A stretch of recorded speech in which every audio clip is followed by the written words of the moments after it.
¿Por qué un hombre que posee las llaves de todos los tesoros de una nación se sentiría tan miserablemente pobre mientras sostiene el objeto más valioso que el dinero podría comprar?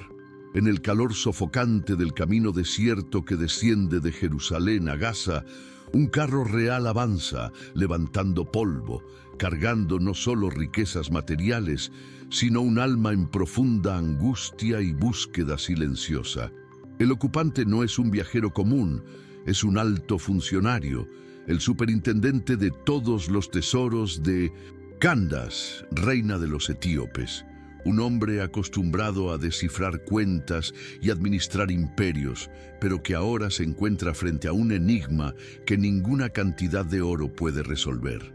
Ha viajado miles de kilómetros en busca de algo que no encontró en los bulliciosos patios del Templo de Jerusalén, y ahora regresa a casa con un antiguo pergamino en sus manos, cuyas palabras parecen encerradas por un secreto divino que su mente lógica y administrativa no puede penetrar.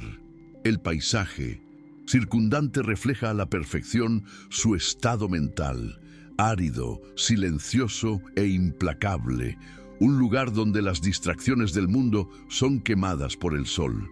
El camino a Gaza es poco transitado a esta hora del día, un sendero que la mayoría evitaría, pero es precisamente aquí donde la narrativa divina decide desplegar su siguiente capítulo.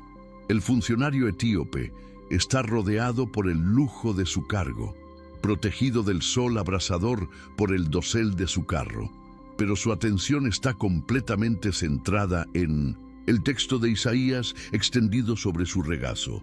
Lee en voz alta, una práctica común en la época, y las palabras hebreas resuenan en el vacío del desierto, cargadas de una profecía de sufrimiento y redención que suena extrañamente familiar al dolor humano, pero desconectada de cualquier rostro o nombre que conozca. La frustración crece a medida que giran las ruedas del carro, marcando la creciente distancia de un Dios al que ha viajado tanto para adorar, pero que aún parece distante e inaccesible. Este aislamiento geográfico no es casualidad, sino una etapa recurrente en la historia de la redención, pues el desierto siempre ha sido el laboratorio donde Dios refina la fe y quebranta el orgullo humano. Fue precisamente en una extensión tan árida donde Moisés, un fugitivo despojado de su gloria egipcia, se topó con una zarza ardiente que no se consumía, oyendo por primera vez la voz del Yo Soy.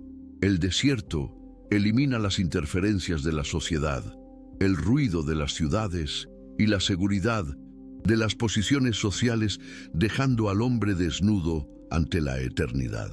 Para el eunuco, el camino desierto no es un mero viaje físico de regreso a África, sino un espacio liminal donde su autoridad política se vuelve irrelevante y donde su sed espiritual se convierte en lo único que importa.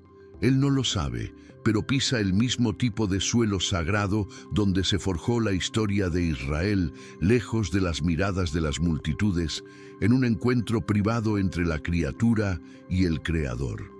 La tradición espiritual de este escenario es densa. También fue en el silencio opresivo del desierto donde el profeta Elías, exhausto y anhelando la muerte, aprendió que Dios no siempre está en el terremoto ni en el fuego, sino en la suave e inaudible brisa. El funcionario etíope busca una respuesta contundente, una revelación clara que justifique su largo peregrinaje, pero el desierto lo obliga a reducir el ritmo y a prestar atención a los matices de un texto antiguo. De igual manera, siglos después de 1900, Elías fue en el desierto de Judea donde Jesús, el Mesías, se enfrentó a la esencia misma del mal y la tentación, demostrando que la palabra de Dios es el único sustento cuando el cuerpo sufre y el espíritu es probado. El desierto es, por tanto, el lugar de la verdad desnuda, donde no hay donde esconderse.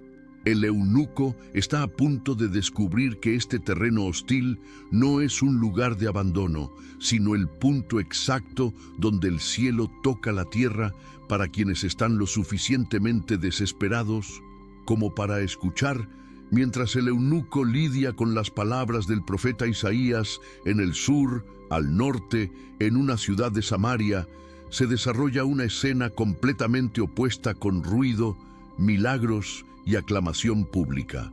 Felipe, uno de los 7 elegidos, está en el centro de un poderoso avivamiento donde las multitudes lo siguen, los demonios son expulsados y la alegría inunda la ciudad. La lógica humana dictaría que Felipe permaneciera allí, consolidando la obra, estableciendo la iglesia y disfrutando del éxito ministerial visible y tangible. Sin embargo, la economía del reino de Dios no opera por la lógica de las multitudes, sino por la precisión de la obediencia individual y el valor de una sola alma que busca la verdad. En el apogeo de este movimiento espiritual colectivo, un mandato divino llega a Felipe, no para hablar a miles, sino para caminar hacia la nada, hacia un camino desierto que desciende de Jerusalén a Gaza, sin explicación previa del propósito o la misión. La obediencia de Felipe es inmediata y contundente, abandonando el éxito visible en Samaria para caminar bajo un sol abrasador hacia un destino geográfico que parecía prometer solo rocas y arena. No cuestiona al ángel del Señor sobre la estrategia de dejar un avivamiento masivo para ir a un lugar desierto. Simplemente va movido por una sensibilidad espiritual que reconoce la voz de Dios por encima del clamor del éxito. Mientras camina, el tiempo y la distancia comienzan a converger hacia un punto de encuentro divinamente orquestado. De un lado, un hombre poderoso con una pregunta candente. Del otro, un humilde siervo con la respuesta exacta. El desierto, que parecía vacío, está a punto de convertirse en el escenario de uno de los diálogos más transformadores en la historia de la iglesia primitiva, demostrando que Dios mueve a sus siervos no solo hacia las masas, sino hacia los individuos que ya ha preparado para escuchar.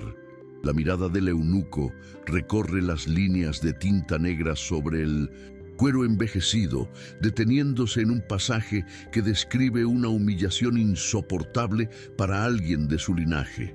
El texto habla de un hombre llevado como una oveja al matadero, alguien que, ante sus esquiladores, no abrió la boca, le robaron el juicio y le arrebataron la vida. Para un funcionario acostumbrado a los pasillos del poder, donde la defensa del honor es vital y el silencio a menudo se percibe como debilidad, la imagen de un sufriente voluntario y silencioso resulta desconcertante. Conoce la fuerza de los reyes y la autoridad de las reinas, pero la figura descrita por Isaías opera en una dimensión de poder invertido que su mente política no puede procesar. La angustia en su corazón no es intelectual, sino espiritual. Siente que la clave de la paz que busca con tanta desesperación se esconde en la identidad de este misterioso siervo sufriente, pero la identidad del personaje permanece velada, un rostro sin nombre que flota en las profecías de siglos pasados. La soledad del desierto intensifica la gravedad de la lectura, y el silencio circundante hace que cada palabra del funcionario parezca un grito de auxilio lanzado al cielo. Se pregunta si el profeta Isaías hablaba de sí mismo, narrando sus propias penas, o si señalaba a algún otro santo de la antigüedad, olvidado por el tiempo. El pergamino, quizá comprado a un alto precio en Jerusalén, es un tesoro físico, pero sigue siendo un mapa cerrado, sin guía que lo interprete. El tesorero real, que controla el flujo de riqueza de toda una nación, se encuentra espiritualmente en ese momento, poseyendo la letra de la ley, pero careciendo desesperadamente del espíritu vivificante. Hay una ironía divina aquí. Lleva la palabra de Dios en su regazo, pero el Dios de la palabra parece estar oculto entre líneas, esperando el momento exacto para ser revelado. No por sabiduría humana, sino por intervención profética. Es en este momento de impasse cognitivo y sed espiritual que la figura de Felipe emerge en el inhóspito paisaje, no como un viajero casual, sino como una flecha disparada por el arco de Dios. El evangelista, cansado de caminar bajo el sol, pero con el espíritu vibrante, ve el carro real a lo lejos, un punto de opulencia que se mueve lentamente por la vasta extensión de arena. El Espíritu Santo, orquestando cada segundo de este encuentro, da entonces una orden precisa y urgente. Acérquense y únanse a este carro. No hay vacilación en Felipe, ni el temor reverente que un plebeyo judío normalmente sentiría al acercarse a un dignatario extranjero protegido por guardias y séquito. La autoridad de la misión divina supera cualquier barrera social o protocolo diplomático. Felipe sabe que el carro lleva no solo a un hombre rico, sino un alma lista para la cosecha, preparada por Dios mismo en las lejanas tierras de Etiopía y traída allí para este momento singular. Felipe no se limita a caminar, sino que corre hacia el vehículo, demostrando la urgencia del Evangelio y la obediencia radical que caracteriza a los primeros discípulos. Al acercarse, el sonido que llega a sus oídos confirma la precisión sobrenatural de la misión. La voz del etíope leyendo al profeta Isaías, lo que para cualquier otro sería una mera coincidencia extraordinaria. Para Felipe es la confirmación del propósito divino. El terreno está preparado, la semilla está lista, solo falta el agua de la explicación. Sin preámbulos ni cortesías innecesarias, Felipe lanza una pregunta que corta el aire y penetra directamente en la crisis existencial del funcionario. ¿Entiendes lo que lees?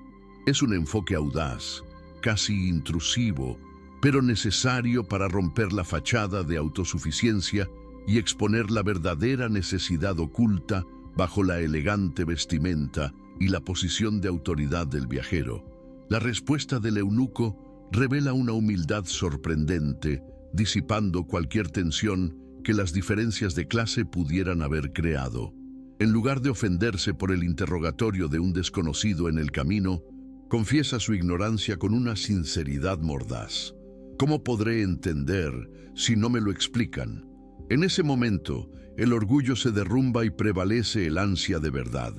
Reconoce que su posición, su riqueza y su inteligencia no bastan para descifrar los misterios de Dios. Ordena detener el carro y hace una invitación que altera su destino eterno. Le pide a Felipe que suba y se siente a su lado. La escena cambia drásticamente. El evangelista polvoriento y el tesorero real comparten ahora el mismo espacio reducido, unidos no por intereses políticos o comerciales, sino por la urgencia de comprender una profecía escrita 700 años antes. Ahora, sentados uno al lado del otro, con el pergamino desenrollado entre ellos, la atención se centra en el pasaje específico de la Escritura. El eunuco señala el texto con el dedo, quizá con un ligero temblor, y formula la pregunta crucial que evoca la duda de generaciones. Dime, ¿de quién habla el profeta? ¿De sí mismo o de otro? Esta pregunta es la puerta abierta que Felipe había estado esperando, el punto de convergencia donde todo el Antiguo Testamento clama por una respuesta. El desierto circundante desaparece, solo quedan los dos hombres y el texto sagrado. La tensión alcanza su punto álgido. El eunuco está al borde de un abismo de comprensión, contemplando la profecía del siervo sufriente, sin saber que el cumplimiento de esa profecía había caminado entre los hombres, muerto y resucitado apenas unos años antes y a pocos kilómetros de distancia. Felipe respira hondo, listo para atar cabos en la historia de la redención. Felipe rompe entonces el silencio reverente que se había instalado en el carro, y la narración bíblica enfatiza que abrió la boca, expresión que denota el inicio de una declaración solemne y divinamente inspirada. Partiendo precisamente de ese pasaje de Isaías, no ofrece una nueva filosofía ni un complejo código moral, sino que comienza a dibujar el rostro de Jesús de Nazaret sobre las antiguas líneas proféticas. Explica que el profeta no hablaba de sí mismo ni de la nación de Israel en su conjunto, sino de un individuo singular que soportaría el peso de la iniquidad del mundo. Felipe transporta al eunuco del polvoriento camino de Gaza a las calles de Jerusalén, narrando los acontecimientos recientes que aún resonaban en Judea. El arresto injusto, el juicio ilegal y el majestuoso silencio de Jesús ante sus acusadores, cumpliendo meticulosamente lo escrito en el rollo que sostenía el funcionario. El evangelista detalla cómo ese cordero llevado al matadero era de hecho el Hijo encarnado de Dios, cuya humillación no fue un accidente histórico, sino un plan divino de redención. Mientras Felipe habla, las piezas del rompecabezas espiritual del eunuco comienzan a encajar con una claridad abrumadora. Comprende que la vida quitada de la tierra, mencionada en el texto, se refería a la muerte en la cruz, un sacrificio vicario ofrecido no solo por los judíos, sino por todas las naciones. La riqueza que el eunuco administraba para la reina Candace de repente parece insignificante comparada con el precio pagado en esa cruz, un valor incalculable de sangre derramada para comprar hombres de toda tribu, lengua y nación. La angustia de no comprender se transforma rápidamente en un asombro sagrado ante la magnitud del amor de Dios. Pero el mensaje de Felipe no termina con la muerte. Continúa anunciando la victoria sobre la tumba, proclamando que aquel que fue humillado también ha sido exaltado sobre todo nombre. Anuncia la resurrección como sello de garantía de la aceptación del sacrificio, transformando la tragedia de Isaías 53 en la esperanza viva del Evangelio. Para el funcionario, que sirve a un trono terrenal y conoce la fragilidad del poder humano, la noticia de un Rey eterno que venció a la muerte resuena con suprema autoridad. La buena nueva de Jesús llena el vacío que la religiosidad formal y las peregrinaciones a templos de piedra no pudieron satisfacer. Allí, en el balanceo del carro, la teología se convierte en vida y el Dios lejano de Israel se convierte en el Salvador personal de aquel hombre extranjero. La transformación interior del eunuco es palpable. La barrera cultural y religiosa que lo separaba de las promesas de la alianza se derrumba al comprender que el siervo sufriente murió por los excluidos. El Espíritu Santo, que había enviado a Felipe, obra ahora en el corazón del oyente, descorriendo el velo de la ignorancia y aplicando la verdad a su conciencia. Comprende que su viaje a Jerusalén no fue en vano, no por el templo que visitó, sino por este encuentro en el desierto que Dios mismo dispuso. La soberanía divina brilla con fuerza en ese momento. Dios trasladó a un apóstol de un avivamiento urbano a un camino desierto solo para salvar a una sola alma que lo buscaba sinceramente.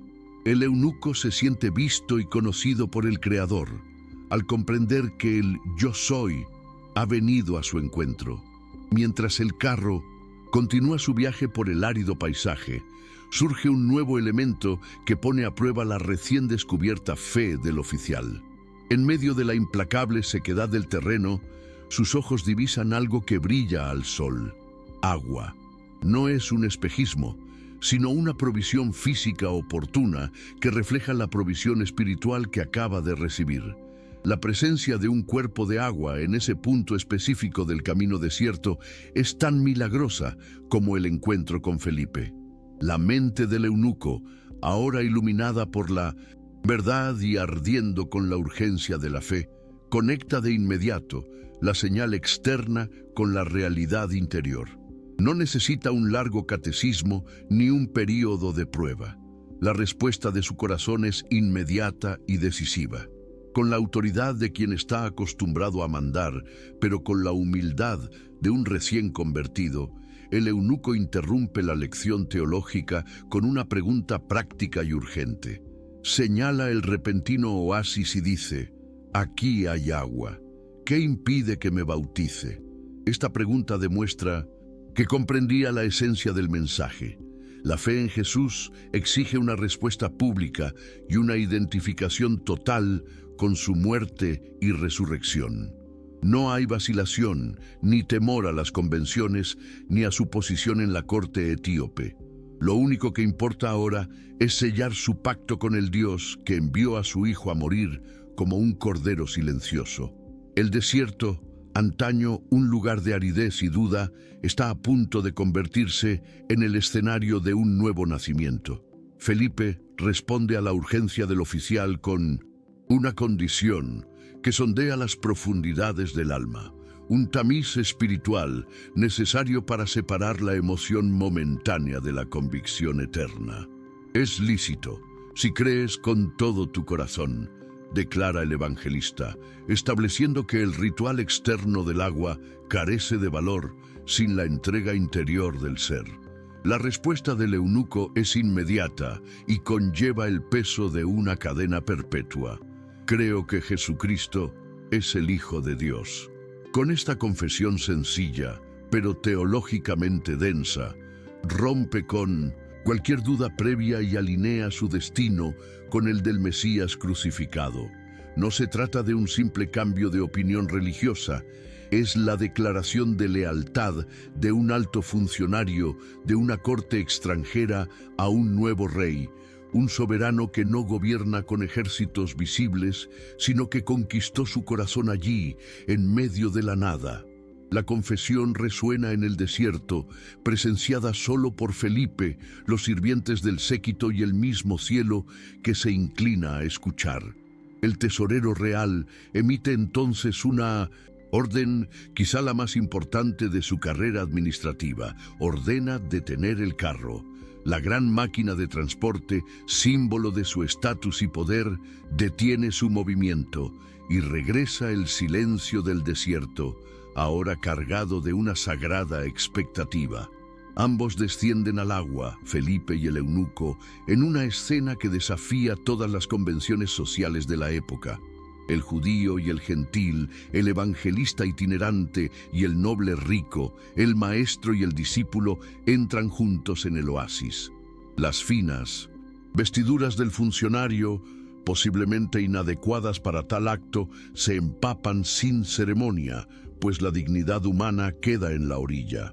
Allí, en ese acto de descender, el eunuco demuestra que para ascender al cielo, primero hay que humillarse, despojándose del orgullo y reconociendo que ante la gracia divina, todos los hombres están en el mismo nivel de necesidad.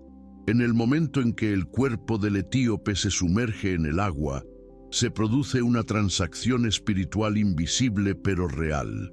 Ese acto simboliza la sepultura de su antigua vida, sus dudas, su búsqueda infructuosa y sus pecados pasados. Es sepultado con Cristo en la semejanza de su muerte, según la teología que seguramente Felipe le explicó. El desierto, lugar de muerte y aridez, se convierte en el seno de una nueva vida. El agua que lava el cuerpo es la señal externa de la regeneración que el Espíritu Santo ha obrado en él. No hay corales, ni templos de oro, ni sacerdotes con incienso. Solo hay obediencia pura y fe genuina en acción. El Dios que escuchó el clamor de Ismael en el desierto y sostuvo a Elías en su huida, ahora recibe a un hijo de África en su familia eterna, sellando una alianza que ni la distancia ni el tiempo pueden romper. Pero tan pronto como emergen del agua, lo sobrenatural invade la escena física de forma abrupta e imponente, recordando a todos que Dios es soberano sobre el tiempo y el espacio. La Escritura relata que el Espíritu del Señor arrebató a Felipe, un evento de Teletransportación divina, una intervención directa que retira al mensajero inmediatamente después de la entrega del mensaje. No hubo largas despedidas, abrazos ni intercambio de planes futuros. La misión de Felipe se cumplió con precisión milimétrica. El Dios que lo trajo al camino desierto ahora lo retira con la misma urgencia, transportándolo físicamente a Azoto, a kilómetros de distancia. Esta repentina desaparición sirve como sello definitivo de autenticidad para el eunuco. Ese encuentro no fue obra de la casualidad humana, sino una visita divina orquestada. El instrumento humano fue retirado para que la gloria permaneciera solo con Dios. El funcionario etíope, aún bañado por las aguas del bautismo, mira a su alrededor y ya no ve al hombre que le había explicado las Escrituras. Por un breve instante, vuelve a estar solo en la inmensidad del desierto, rodeado del mismo paisaje árido que lo oprimía horas antes. La lógica humana sugeriría que se sentiría abandonado, confundido o asustado ante un fenómeno tan inexplicable. Después de todo, su guía espiritual se había desvanecido, dejándolo sin mentor al comienzo de su nueva fe. Sin embargo, lo que sucede después revela la profundidad de su conversión. No busca desesperadamente a Felipe, ni se desespera ante la soledad geográfica. Comprende que el mensajero era solo un canal, ahora posee la fuente. La presencia física del evangelista ya no es necesaria, pues el espíritu que cautivó a Felipe es el mismo que ahora mora en el funcionario. En lugar de miedo, una oleada de alegría abrumadora inunda el corazón del tesorero. El texto bíblico dice que prosiguió su camino con alegría. Sube de nuevo a su carroza, ya no como un hombre vacío que regresa de una peregrinación frustrante, sino como portador de vida. El camino a Gaza, antaño un sendero de silencio y polvo, se convierte en la ruta del desfile victorioso de un solo hombre. La alegría que siente no es la felicidad fugaz de una conquista financiera o política, sino la profunda alegría de la salvación, la certeza de que su nombre está escrito en el cielo. Retoma las riendas de su vida y de su viaje, pero el destino ahora es mucho más grande que la corte de Candace. Lleva la luz del Evangelio a las profundidades de África, transformado de buscador de tesoros en un tesoro vivo para su pueblo. El carruaje real avanza hacia el horizonte meridional, llevando consigo a un hombre radicalmente transformado, cuya alegría desborda mucho más allá de las emociones humanas comunes. El rollo de Isaías, antaño objeto de frustración y misterio, ahora reposa en su regazo como testimonio viviente de una promesa cumplida, un mapa del tesoro finalmente descifrado. Contempla las mismas palabras que leyó horas antes, pero ahora saltan de la piel del animal y danzan con significado y vida. El siervo sufriente tiene un nombre, un rostro y una victoria que ahora comparte. El tesorero de la reina regresa a Etiopía no solo con las cuentas del reino en orden, sino también portando la incalculable riqueza del Evangelio, una moneda que no se deprecia y que anhela distribuir libremente entre su pueblo. La soledad del viaje de regreso ya no es una carga, sino un santuario móvil de adoración, donde el sonido de las ruedas en el camino se mezcla con cánticos de gratitud a un Dios que cuida de cada persona. La tradición histórica y eclesiástica sugiere que este momento en el desierto fue la semilla que germinó el cristianismo en el continente africano, mucho antes de cualquier misión organizada por las naciones occidentales. Al cruzar las fronteras de Etiopía y reingresar a los patios de Candace, el eunuco no solo reanudó sus deberes burocráticos, de hecho, se convirtió en el primer misionero de su nación, testigo ocular de la eficacia de la gracia. Aquel a quien la antigua ley le impedía entrar en la congregación plena de Israel, ahora regresaba como miembro pleno del cuerpo de Cristo, portador de una nueva alianza que no muestra parcialidad. La historia no registra grandes discursos públicos suyos, pero el poder de su testimonio personal, el relato de un encuentro sobrenatural en un camino por donde nadie pasaba, ciertamente plantó las profundas raíces de una fe que resistiría siglos de aislamiento y persecución. Mientras el eunuco se dirige al sur, Felipe reaparece en Azoto, a kilómetros de distancia, continuando su misión de evangelizar las ciudades hasta Cesarea. Este contraste geográfico resalta la estrategia multifacética de Dios. Mientras un siervo es enviado a las multitudes en las ciudades costeras, el mismo Espíritu envía a otro al aislamiento para alcanzar a una sola alma clave. La lógica divina demuestra aquí que el reino de Dios se expande no solo mediante multitudes visibles y avivamientos, sino también mediante encuentros discretos, precisos y divinamente programados. El valor de un alma a los ojos de Dios es tal que Él moviliza a apóstoles, ángeles y al mismo Espíritu Santo para asegurar que quien busque la verdad la encuentre, sin importar cuán distante o improbable sea el lugar. La eficacia de la misión de Felipe no disminuyó al dejar a las multitudes de Samaria. Al contrario, se amplificó, pues al ganar al eunuco, obtuvo una puerta de entrada a toda una nación. Este episodio concluye el ciclo de revelaciones en el desierto que impregna las Escrituras, reafirmando este entorno hostil como el escenario predilecto de la gracia divina. Así como Moisés vio el fuego en la zarza ardiente, Elías oyó el susurro en la cueva, y Jesús venció al tentador en la aridez. El eunuco encontró el agua de la vida donde no la había. En todas estas narraciones, el desierto deja de ser un lugar de muerte para convertirse en un espacio de absoluta claridad, donde se eliminan las distracciones para que la voz de Dios sea la única audible. El camino a Gaza, evitado por los hombres debido a su desolación, fue elegido por Dios por su quietud, demostrando que no hay lugares olvidados por la providencia divina, solo lugares donde la presencia de Dios espera ser revelada a quienes tienen sed.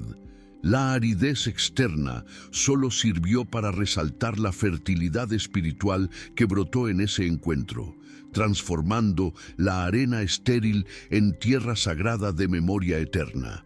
La narración de Hechos 8, por lo tanto, se erige como un monumento a la soberanía absoluta de Dios en la salvación y dirección de su iglesia.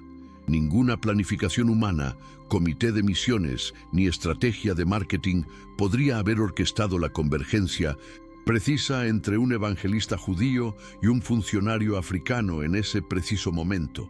Todo, desde la inquietud del eunuco con el texto de Isaías hasta la repentina orden dada a Felipe, fue tejido por los hilos invisibles de la voluntad divina. La historia nos enseña que Dios es el protagonista activo de la evangelización, prepara al buscador, envía al mensajero, provee la palabra y obra la fe. Para los hombres es solo cuestión de obediencia pronta, ya sea subir a un carro o ser llevado a la siguiente ciudad, confiando en que el maestro de la obra sabe exactamente dónde debe moverse cada pieza. Finalmente, el camino desierto a Gaza regresa a su silencio habitual, y el viento borra las huellas del carro y las de Felipe y el eunuco en la arena. Un observador distraído solo vería el desierto vacío, inmutable e implacable bajo el sol, como si nada hubiera sucedido allí. Sin embargo, el mundo espiritual sabe que en ese punto geográfico, el cielo tocó la tierra y se ganó una batalla eterna. La historia no termina con el final del texto, sino que sigue resonando en cada vida que, como la del eunuco, se encuentra en un desierto existencial, leyendo palabras que no comprende, esperando que alguien se acerque. El Dios que vio al funcionario etíope en su carroza sigue viendo a cada buscador solitario, dispuesto a enviar a sus mensajeros y transformar el árido camino en un lugar de aguas vivas, demostrando que, para la fe, incluso el desierto puede florecer.